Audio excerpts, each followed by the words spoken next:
Sacred time. What better time than right now at this moment? Alright. I just did a whole read. It takes patience, man.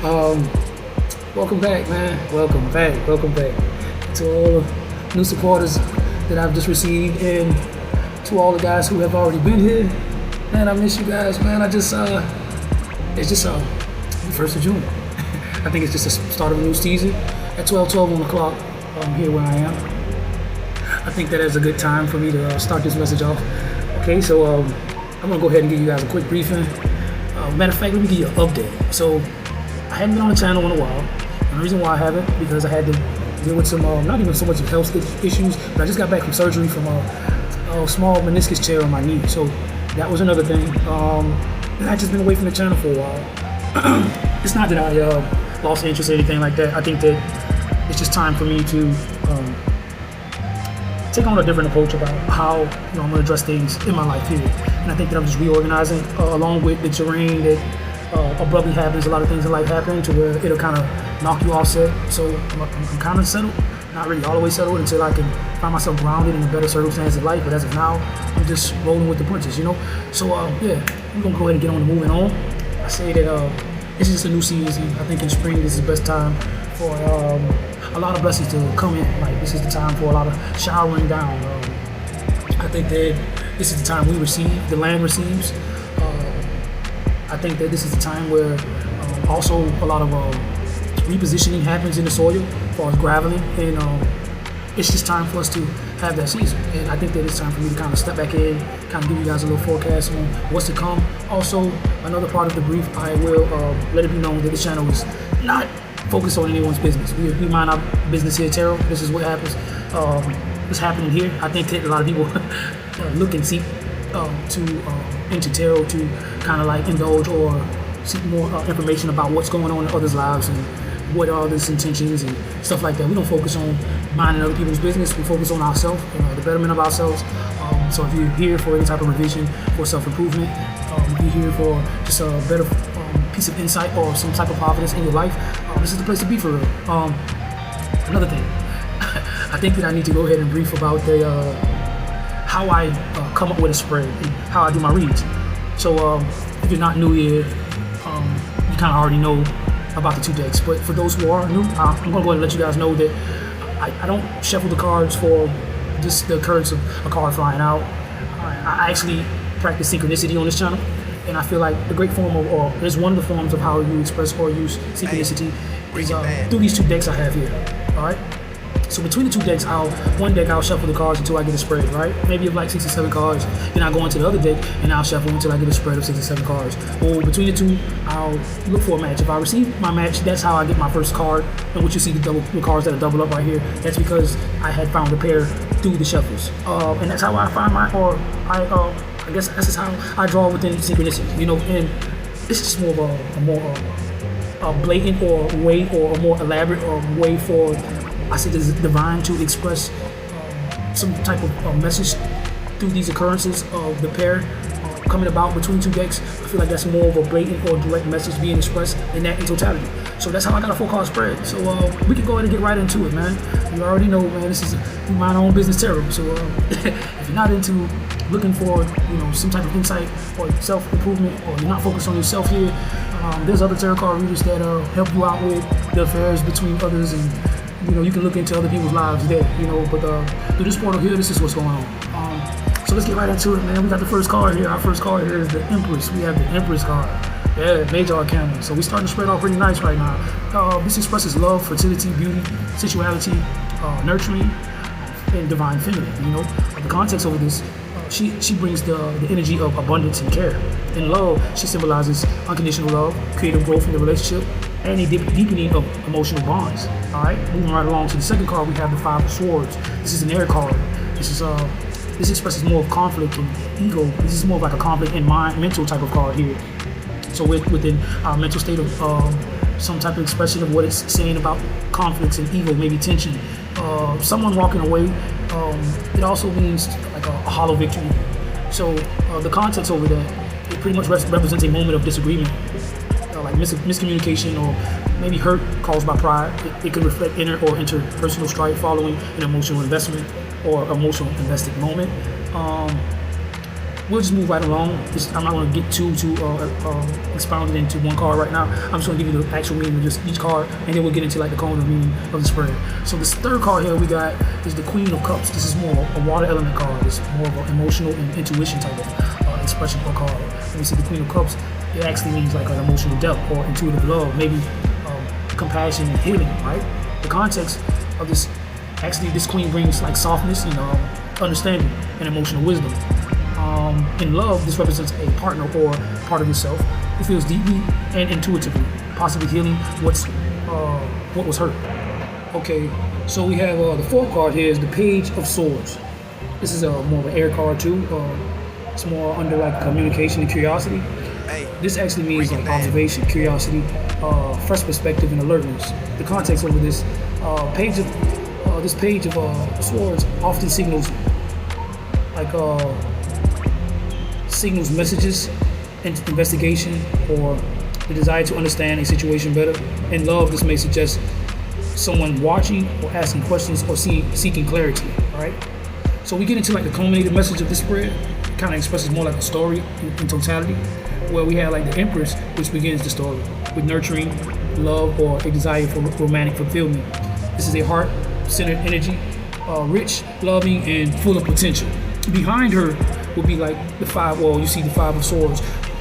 It reveals a like disruption, even in a loving space. Egos may clash, or a situation might become unbalanced. Someone could feel unheard or betrayed emotionally. There may have been words said or actions have taken place that didn't reflect the deeper feelings underneath, pretty much. Into like after the Five of Swords, you enter into like the Queen of Cups, and it's pretty much behind the conflict, where love and emotional maturity remains though. That's what the Queen of Cups kind of expresses. This card softens the tension and invites healing, forgiveness, and listening with the heart. She signals a chance to reconnect emotionally and rebuild trust. Finally, the Page of Swords adds a tone of curiosity or cautious observation.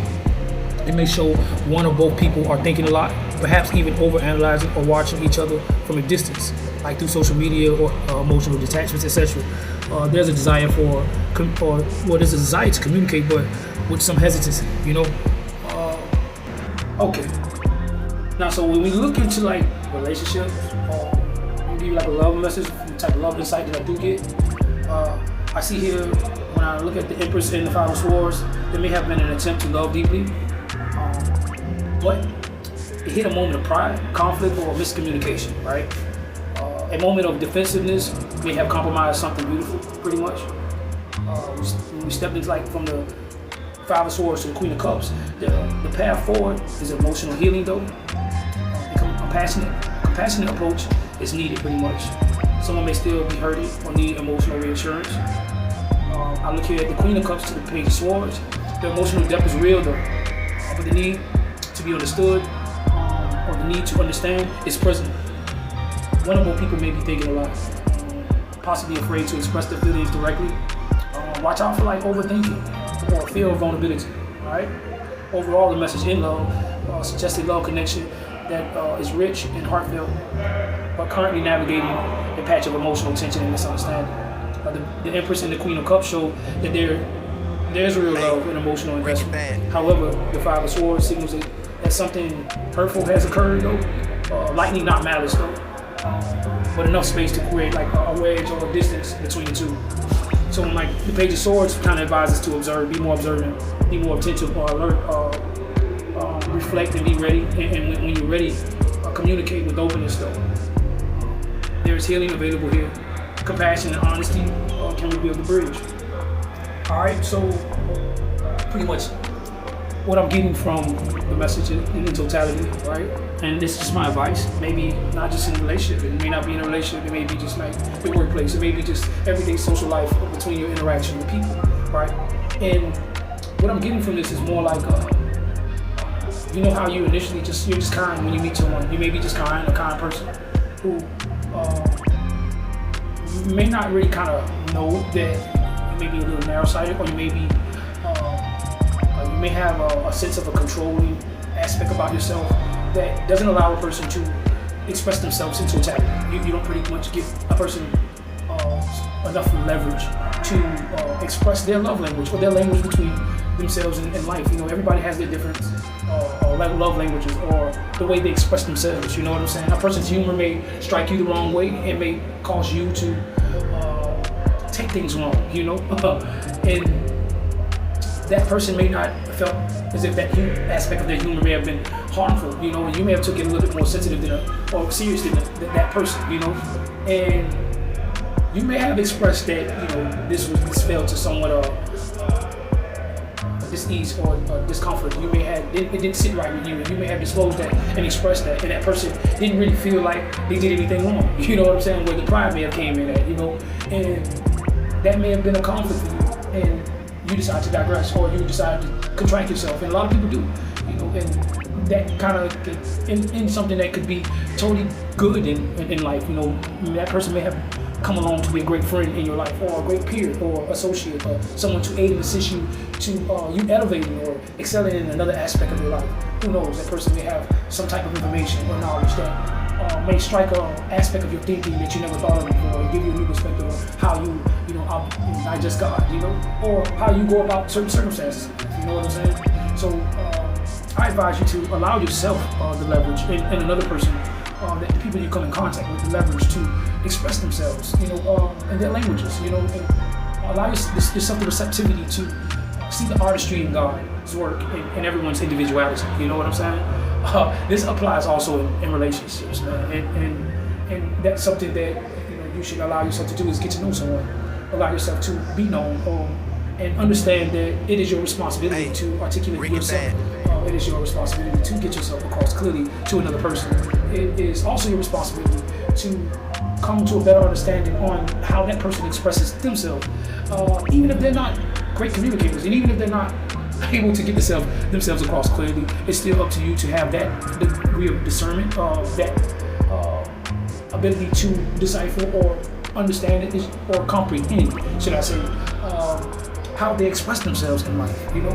And with that being said, that's my advice for it. I think that the message in totality expresses that. Allow room for growth, and not be so narrow-sighted and constricting, maybe controlling in a sense, in an area where you may feel like you're not being controlling.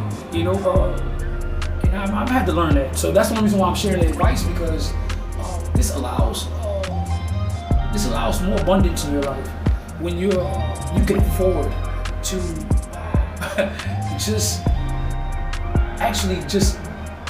know as you ought to know, or come to know an individual, and be in that state of observation of just coming to know something and understand something just as it is expressed in that formality of being.